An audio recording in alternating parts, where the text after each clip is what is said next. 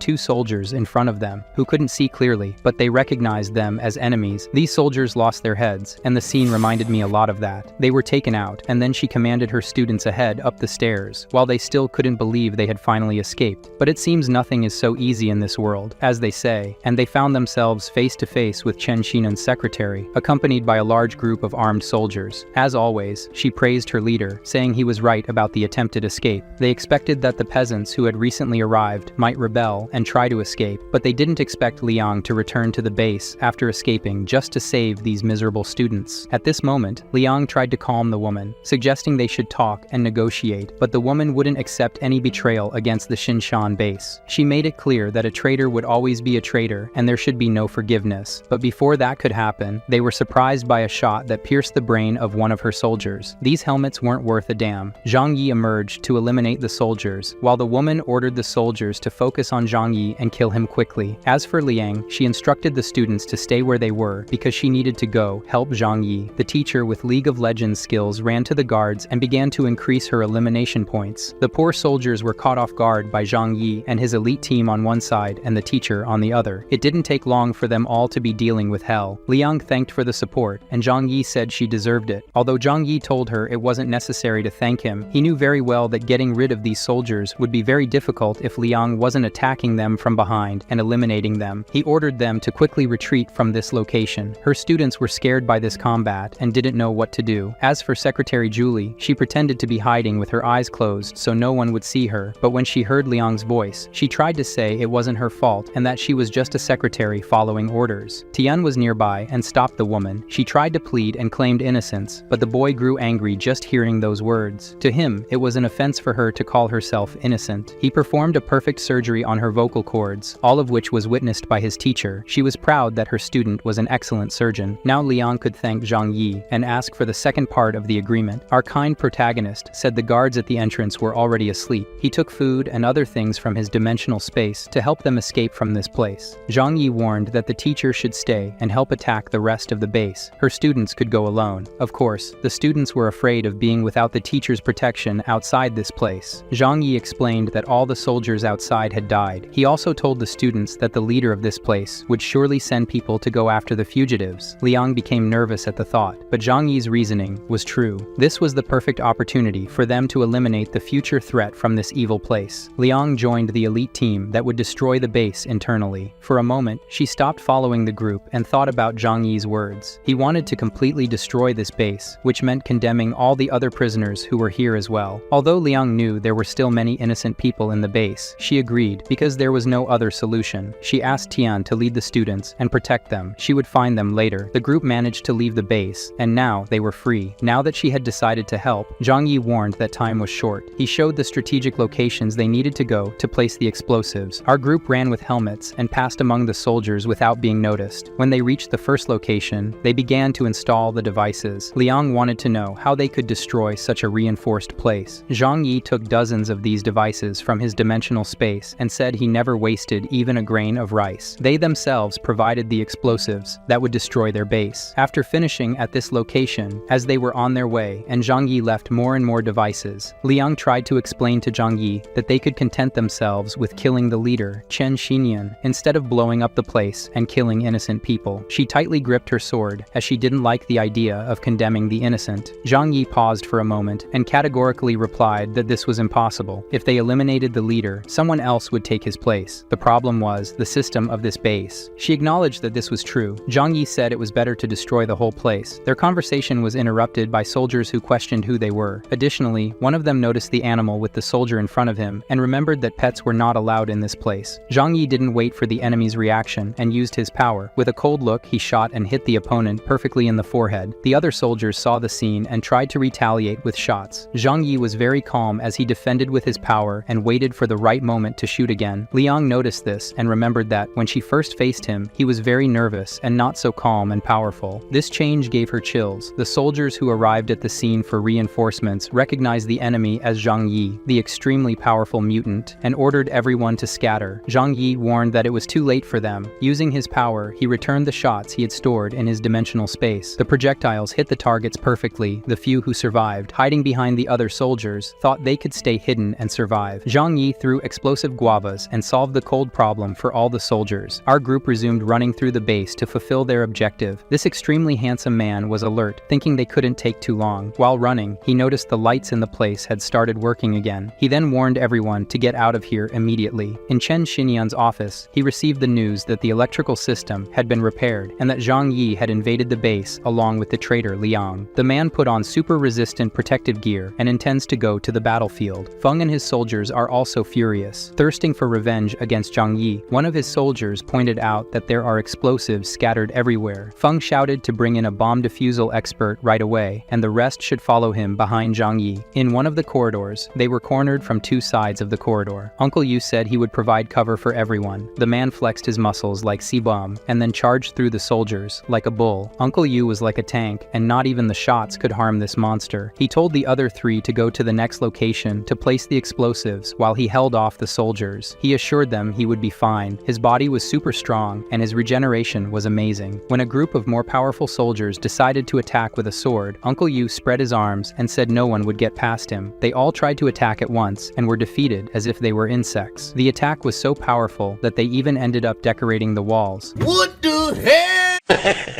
Seeing this result, Zhang Yi was pleased and asked if they thought artificial mutants could compare to a natural mutant like Uncle Yu. The man, upon seeing the result of his attacks, was surprised. He hadn't exerted that much force. He told Zhang Yi he wished to encounter a real mutant to test his strength. Our protagonist said it would be better if that didn't happen. He even said he preferred not to have to fight anyone for the rest of his life. The three of them were caught off guard by one of the mutants who were on the list of the 6 mutant leaders of the base. A man with a strange mustache was alone. Zhang Yi attacked with his ability, and this person proved why he was one of the most powerful. With his firepower, he was rivaling Zhang Yi. The flames were melting the walls of the place. If they couldn't move forward, they would be trapped until the other mutants arrived. With their leader's order, the chubby one used his attack stealthily. The ice stakes nearly hit the fire mustache man. The man decided to use a special fuel he made, with which he could produce 10 times more fire. As he lit the flames, he challenged everyone to withstand his attack. A fire dragon headed towards our heroes. Chun used his ice power and easily defeated the fire dragon and wounded the mustache man. Quickly, the muscular Uncle Yi would destroy the enemy, but he was surprised by a fist so strong that it threw him many meters back. To Shang Yi's surprise, this mutant was Feng, the super strong mutant he thought he had left freezing under the avalanche. Feng, upon seeing the person who destroyed his pride, was motivated to get his revenge. Upon hearing his uncle's voice, Zhang Yi created a barrier to see if he was okay. The man who wanted a real fight to test his powers now had his arm destroyed by Feng's attack. The captain was calm again. He knew the only way out for his enemies was to get past him. Feng and the fire mustache here would surely be able to hold these people. On the other side of the corridor, the otaku Chun was worried about Uncle Yu and asked if he could continue. Zhang Yi retrieved something from his storage and applied it to his uncle. According to Zhang Yi, this would give him strength to suppress the pain and keep fighting. The little flower cat began to get agitated with the danger, but her owner reassured her that the girls didn't need to worry. Feng and his friends said he was cornered, and now there's no escape. They all paid the price. He questioned if Zhang Yi had hope of passing through all these people. On the opposite side, Chun was facing the soldiers, and his uncle was holding his wrist so he wouldn't fall to the ground. Although the situation was as bad as it could be, Zhang Yi was confident he could defeat them all. His confidence was shattered by one of the mutants who has the power to cause illusions and attacked our protagonist directly. This genjutsu with Rinnegan would deeply affect the mind of our hero, but it was the girl who suffered the effects of his illusions. Something terrible made her fall, and those nearby nearby felt part of the effect of it. Zhang Yi said that brain waves and genjutsu are also deflectable by his ability. Flower began her transformation, and all the heroes held on to this ball of fur. They all passed through the soldiers under the effect of hypnosis. Zhang Yi left a trail of grenades, and then when Feng managed to move, he was engulfed in flames. Chun, who was closer, could feel his butt burning too. Zhang Yi warned that as soon as they left, he would activate the explosives. It was almost time for this whole place to be destroyed. The soldiers knocked down a wall of the base to be able to exit, and then they entered another part of the base. One of their mutants has an ability similar to Flowers, and could increase his size monstrously. Now he was like a titan. He carried the soldiers behind Zhang Yi, and they were close to them again. Chun shouted for Zhang Yi to throw more grenades at them, but our hero said he wasn't that despicable of a person to do that dirty move. This response didn't make sense to his team. His uncle thought that his nephew always does whatever it takes to win. If he doesn't want to use his powers here, he must have his reasons. They jumped out of the base, and right behind them, the soldiers reached the base door. Now that they were outside, Feng was sure that this place was better to defeat Zhang Yi. His power could only defend in one direction, and now they could attack the protagonist from all sides. This worried Chun. The chubby one didn't know what they would do now. Zhang Yi, on the other hand, was calm in this situation. Feng noticed this, but he was certain that the advantage was theirs now. The captain challenged them to withstand their attacks now. Unlike before, he didn't have an impregnable fortress to hide in. Zhang Yi scoffed at the situation and said they soon wouldn't have a fortress either. He took out a button from his pocket and pressed it while looking at the soldiers. A loud noise and tremors soon made the entire region shake as if it were a real earthquake. The exits of the Sishan base exploded behind them. The reaction from the incredible explosion engulfed the soldiers in the impact. Chun even celebrated his team's victory. Shortly after the explosion, the enemies emerged from under the snow, and Feng began yelling at Zhang Yi, saying only a demon would do such a thing. Zhang Yi asked if they remembered the explosives they had used in the past, the same ones they had tried to blow up his bunker with. This took the gleam out of Feng's eyes, as the explosives that destroyed his base were taken from him by Zhang Yi. Zhang Yi made it clear that it was thanks to them that this happened. Upon seeing the destruction behind him, Feng began to feel guilty. They had wanted to do the same to Zhang Yi. Though this was true, Feng vowed that Zhang Yi would pay for it. Our protagonist asked him to stop and told Feng that the battle between them would result in many deaths among their followers. Furthermore, Zhang Yi found it inappropriate to speak of revenge, as the Zishan base was the first to attack his home. With so many witnesses, the man could not deny that this was true, so Feng admitted he was a bandit. But now there were only two paths. Either Zhang Yi stays alive, or Feng does. Zhang Yi then smiled and asked if he only wanted to kill him, and no one else. The furious man replied that was exactly it. Our protagonist then approached and said they should settle it with a fight between the leaders who hated each other and not involve their companions. At this moment, Liang, terrified, told him that Feng was stronger than her, even if he said otherwise. However, Zhang Yi insisted that this was the best thing for both sides. Without him dying, his comrades could escape with their lives, and if he won, he would preserve the safety of his few reliable allies. Upon hearing these words, Feng didn't disagree with anything, so our protagonist openly challenged him to a duel between them. Chun and Uncle Yu, hearing this, were speechless and remembered the moment they were coming for this mission. He told his followers that the battle ahead would be almost impossible for them, and that's why he plans to fight Feng one-on-one. Zhang Yi also said that they don't fully know his abilities and think he's a coward who only hides behind his defenses. In the present, we see Zhang Yi boldly advancing towards Feng. On the other side, Feng's followers tried to say he was plotting something and they should all fight against him. Confident that he is stronger than Zhang Yi, however, Liang beside him could exchange blows with him. That chubby one has great destructive power and also the fierce mutant animal. He knows he must be at a disadvantage against Zhang Yi, so Feng points and says they should accept a duel only between them. Our protagonist affirms that his gang agrees. They will not intervene and must watch over each other. The men approach for the combat, and then the others move away from the scene, as it would be too dangerous. Chun wondered if brother Zhang Yi was confident he could defeat that monster, so Feng's followers began to talk to Zhang Yi's followers and said they would reveal a secret of their leader, since Zhang Yi was about to die. Then they asked if they had ever heard of mutants, where a mutant becomes stronger by eating another mutant. The girl says they seem not to know, and explains that some mutants can absorb the abilities of other carriers, and that the more they absorb, the faster their own strength increases. Their captain Feng, during his battles against rival military bases, killed 3 carriers of incredible abilities abilities and absorbed their strengths, making him invincible. This person called Zhang Yi is going to die and won't even know what happened. Chun was irritated by this and said that their leader would not die. The main reason being that he is afraid of death. He wouldn't risk his life if he didn't think he could win. The girl looked confused, wondering if this was a good enough reason. Meanwhile, Zhang Yi was talking to Feng. He said he was sorry and that his powers were for support, not for fighting, so couldn't they just not fight? This angered the captain, who shouted that he couldn't change his mind now. Zhang Yi said he only wanted a peaceful life in a post-apocalyptic world, which could be our protagonist's plan. Who would have thought Feng would be so irritated by Zhang Yi's stance? Our protagonist then asked Feng to promise to let his comrades live afterward.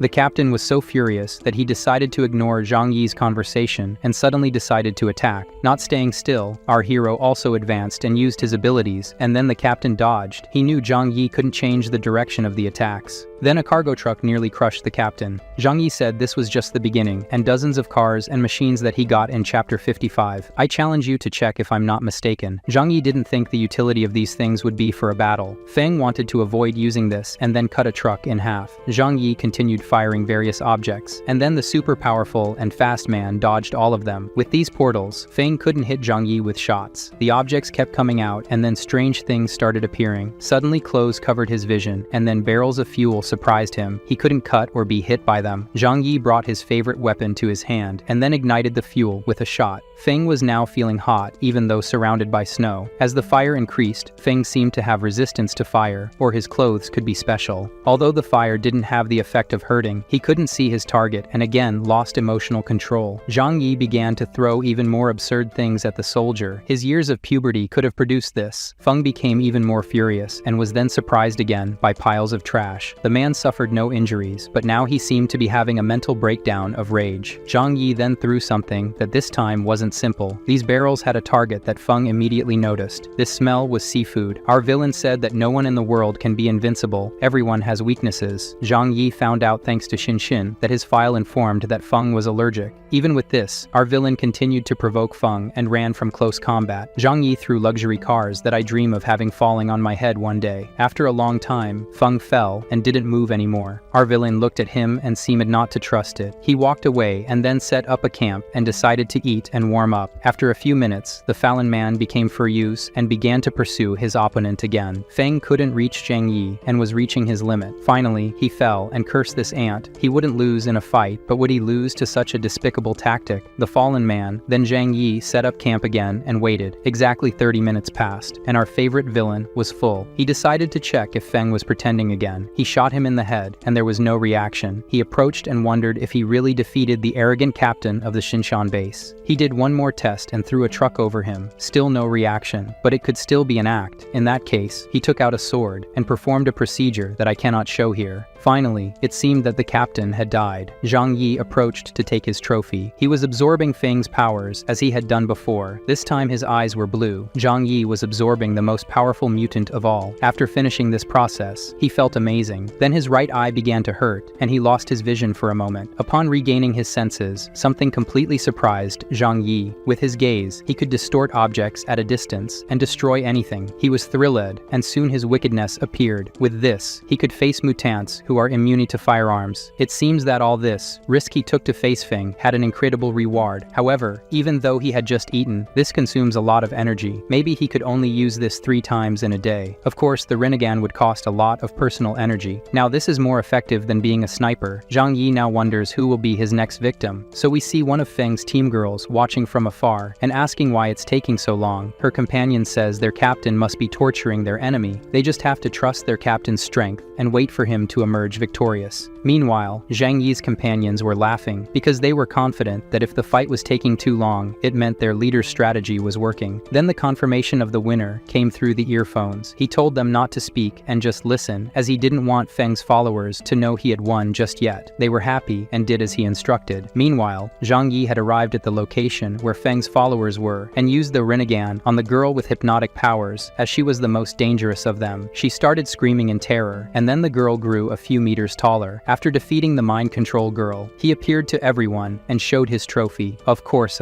his words left all of Feng's men in shock. They simply couldn't believe their leader had been killed by someone as weak as him. And so the battle between them began. With the attack of all their powerful allies, Zhang Yi shouted that he couldn't leave any alive. In a matter of seconds, they were all completely defeated by the three warriors. At that moment, Zhang Yi began to run toward the bodies of the dead to absorb their energy, as they were all leaders of original powers, not artificial ones. But he was surprised to find that he couldn't do it at all, and he couldn't understand why, even though he had managed to absorb Feng's power recently. Then he called Chen and Yu to try to absorb these powers in his place, but this time, they both failed, and he began to tell them that it had been discovered among Feng's men that only a few people are capable of absorbing others' powers. In the midst of their conversation, they were surprised by the cat, which approached one of them, the owner of the fire power, and then had dinner. Zhang Yi was confused and asked if he could absorb his power or not. It seemed she couldn't either, so it was just a good appetizer for the flower. They returned to the entrance of the Shinshin base, and then Zhang Yi put a truck at the entrance of the place. Liang was curious about what he was doing. He just said she would see now. Then a huge explosion happened at the entrance of the base. The teacher now knew his intention. Now any enemy trapped in this place would have no way to escape. He withdrew cars for his whole team and quickly said they were going to another place. After driving for some time, Zhang Yi searched on his phone for information about the Shishan base. He wanted to find the secret exit that exists in that place. Soon they spotted a group of people. Liang was surprised and angry when she realized the man trying to escape in front of her was Chen Xinyan, the leader of the base himself, fleeing. He was horrified to realize that he had been found so quickly. He began to wonder why Zhang Yi had come after him. The man had left his wife and child behind to escape with his life. Zhang Yi and Liang got out of the car, and this scene gave me chills. Our villain of good approached and asked why the arrogant man was silent now. Chen Xinyan raised his hands to show he was unarmed. Besides, he's a powerful person, and if he dies now, the city's power will be unbalanced. If he does that, even more dangerous demons will come to take over this place. And indeed, his words had a slight impact on Zhang Yi, making him think and feel that there was a great possibility it was true. But even so, he snapped out of his thoughts and said no one would care about him from now on. Besides, he wasn't in a position to negotiate. At that moment, Liang began to get furious and told Chen Xinyan that she would avenge her students. The cowardly leader replied that he was forced to use every possible means to survive and help his followers survive. He spoke again to Zhang Yi and said that with Zhang Yi's incredible talents and his contacts, they could easily dominate the entire city. Our villain grew tired of hearing useless things and decided to activate his Kamui. Chen Xinyan's head was separated from the rest. His soldiers abandoned their weapons and any hope of leaving alive.